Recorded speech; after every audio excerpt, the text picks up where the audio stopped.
Muito bom dia! Que alegria ter você aqui conosco. Hoje nós vamos iniciar mais uma live falando sobre vinhos brasileiros, porque no dia 1º de junho, então o primeiro domingo de junho, é comemorado o Dia Nacional do Vinho aqui no Brasil. E hoje também nós vamos falar sobre os vinhos, porque no inverno a gente toma vinho, né? Então nós vamos falar sobre isso na nossa live de hoje.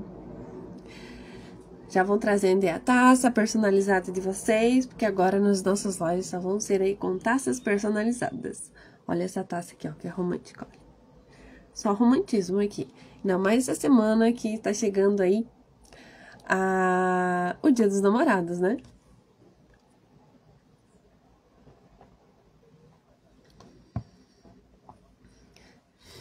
Então, por quê? Deixa eu só enviar aqui. Por que que a gente vai falar sobre vinhos brasileiros? Por que também que a gente vai falar sobre vinhos no inverno, né? Então, vamos unir esses dois temas e vamos conhecer um pouco de história, porque vinho é história, meu povo. Vinho, né? Vocês me desculpem um pouco a voz aí, tá gripada. Mas vinho é história, vinho faz parte da nossa cultura. Então, o que que acontece? Lá em 1532, né? Martim Afonso de Souza trouxe para cá e começou a inserir aos poucos aí, né? A cultura da videira aqui no Brasil. Então, foi mais aí de 500 anos. E Brás Cubas foi quem plantou aí a primeira videira em Santos, em São Paulo. Então, já tem muito tempo, né? A história da videira. E ela começou a se instaurar, então. Mas, principalmente, ela teve um maior sucesso com a imigração europeia. Então, eles trouxeram e eles se ramificaram grande parte no sul. Então, o Rio Grande do Sul, por exemplo, é um dos maiores produtores de vinho e de espumantes aqui no Brasil. Cerca de 90% da produção brasileira de vinhos e espumantes, ela fica no Rio Grande do Sul. Tanto vinho seco, né, quanto vinho suave. E suco de uva também. Então, o Rio Grande do Sul, ele representa aí grande parte do nosso país. E o primeiro domingo do mês de junho, ele foi criado, então, o Dia Nacional do Vinho. E ele foi criado pelo Instituto Brasileiro da Uva e do Vinho em 2017. Então, hoje nós vamos falar um pouquinho sobre história e depois nós vamos falar sobre um pouquinho de harmonização de vinhos no inverno. Então, o que que acontece? Nós temos vinho na região sul do Brasil, então Rio Grande do Sul tem a maior proporção, mas nos últimos anos começou a se expandir. Então, a tradição de plantio de uva e cultivo na produção de vinho começou a se expandir. Então, a região sudeste, né? Nós temos aí São Paulo, nós temos Goiás, até Brasília também. Na próxima semana vai ter um evento grandioso lá, porque são os conhecidos aí vinhos de inverno. Porque o que que acontece? Aqui no sul, a colheita ela acontece no verão. Só que lá nessa região, eles fazem a dupla poda. Então, por exemplo, o sudeste, ali São Paulo, Goiás, o mês de dezembro, janeiro, eles fazem uma poda da videira. Nós aqui no sul estamos fazendo a colheita, eles fazem uma poda. E eles vão fazer a colheita no inverno, realmente, né? Maio, junho, eles vão fazer a colheita. Teve um pesquisador que ele foi para a França e ele estudou lá o café. Só que quando ele chegou lá, né? Ele foi lá e começou a verificar. Ele foi para lá, na verdade, estudar sobre uva e vinho. Quando ele chegou lá, ele estudou bastante sobre uva, sobre vinho, ele viu sobre a maturação, ele viu sobre a composição do café e ele voltou para a região aí de Minas Gerais, aquela região ali.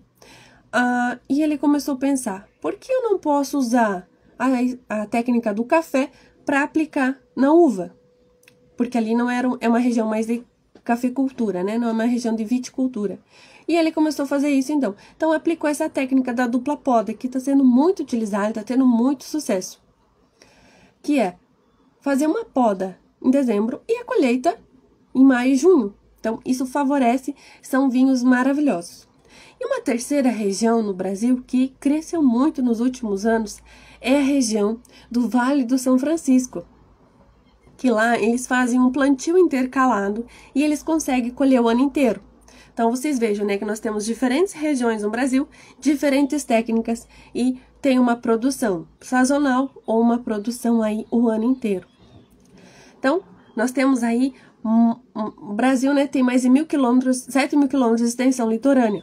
Então, isso permite, né, de norte a sul, isso permite uma grande expansão da cultura e uma grande expansão também da diversidade de vinhos brasileiros. E hoje eu trouxe esse tema porque nós temos que valorizar mais o nosso produto. Nós temos produtos de excelente qualidade. Muitas vezes a gente vai no mercado, né, e tem a concorrência ali de preço. Realmente, os produtos importados, que eles vêm, os vinhos importados, eles têm um preço menor. Só que o vinho brasileiro, ele tem muita qualidade, tem vinhos de ótimo custo-benefício, e a gente tem que começar a inserir e valorizar mais isso. Conhecer outras regiões e valorizar os pequenos produtores, os médios produtores, porque aqui no Brasil a carga tributária, ela acaba ficando um pouco mais pesada. E para você ter qualidade e para você ter aí oferecer um produto de qualidade no mercado, né? Muitas vezes o preço ele fica um pouco mais alto do que os produtos importados, que são aí de grandes vinícolas, né? E quando eles importam em massa e eles conseguem então reduzir um pouco o custo. E aí o brasileiro, né? Ele não consegue competir tanto. Mas vamos valorizar o nosso vinho brasileiro, que tem história, gente, é cultura. Com isso, a gente vai aprendendo um pouco mais sobre o universo dos vinhos. Então, por isso essa data, né, o Dia Nacional do Vinho, 1º de junho, primeiro domingo de junho, sempre, em homenagem aí a toda essa história da viticultura brasileira. E quando nós falamos sobre vinho, né, por que vinho no inverno? E a gente acaba associando o vinho tinto, porque ele esquenta, né, aquece até a alma. Agora começou a esfriar, né? A gente já começa, né? Puxando essas roupas, bem aconchegante. E um vinho para fazer essa companhia, né? E a gente também começa, né? A mudar um pouco a nossa alimentação. A gente começa também puxar aí mais caldos, mais sopas. E com isso a gente já vai pensando numa harmonização. Olá, Aronise! Tudo bem com você? Me conte aí. Quais são aí as comidas que vocês gostam de harmonizar com os vinhos? Que aí a gente já vai falar um pouco aí sobre de comida de inverno e harmonização com vinho.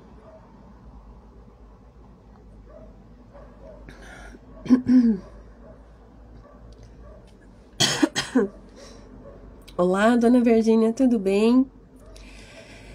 Comidas típicas de inverno, nós temos aí caldos, nós temos sopas, nós temos também pizza, massas, né?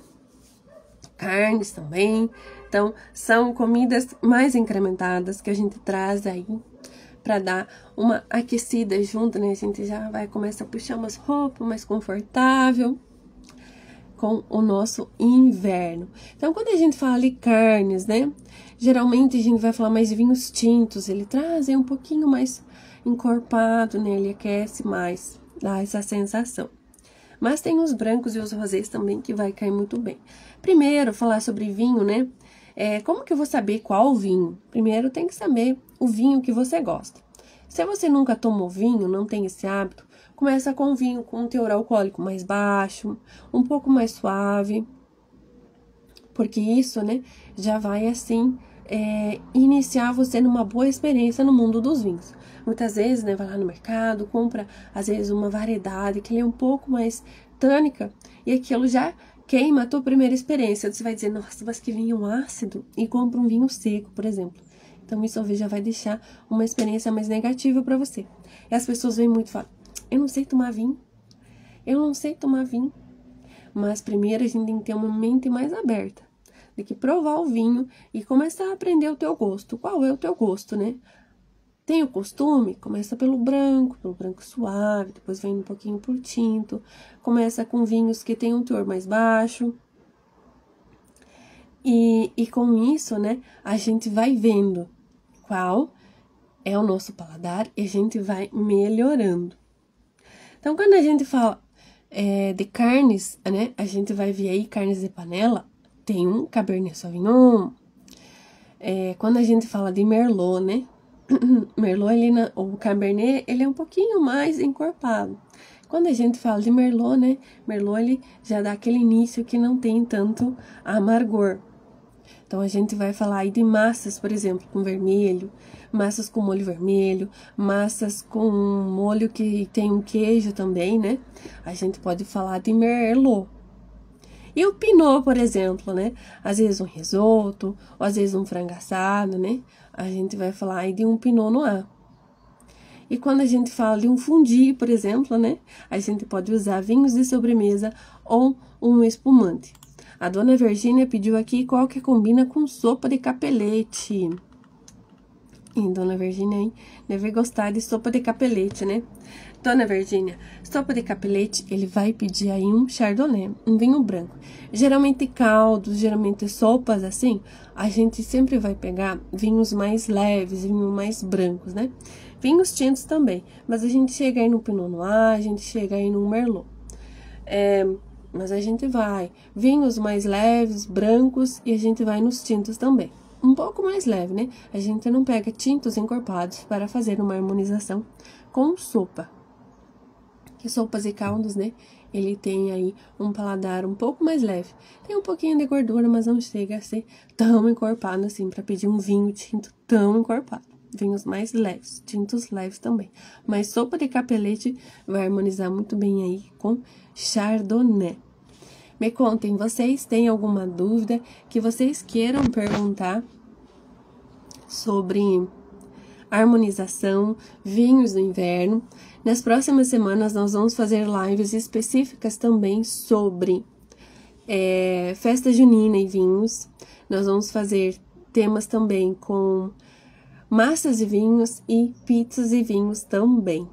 Vai ser aí as nossas temáticas das próximas semanas, vamos trabalhar. E então, só retomando, hoje nós vimos o vinho nacional, o vinho brasileiro, né? Nós falamos aí um pouquinho de produção, porque é no Dia Nacional do Vinho, início do mês de junho, né? O primeiro domingo, e essa é a importância da gente valorizar o vinho brasileiro. E o vinho no inverno, né? Por que tomar vinho no inverno? Que a gente associa ali o vinho com o frio, que ele aquece um pouco mais o teor do álcool, né? Ele dá aquela sensação no corpo de aquecer. Quando o álcool, né, ele cai na corrente sanguínea, dá aquela sensação. E então a gente já começa a puxar as nossas roupas mais aconchegantes, um vinho para aquecer a alma, aproveitar uma boa companhia. E também aí um bom momento, né, para apreciar um tempo de qualidade com a família ao redor da mesa. Gostaram da live? Aprenderam bastante hoje sobre vinho, vinhos brasileiros, novas regiões de vinho aqui no Brasil.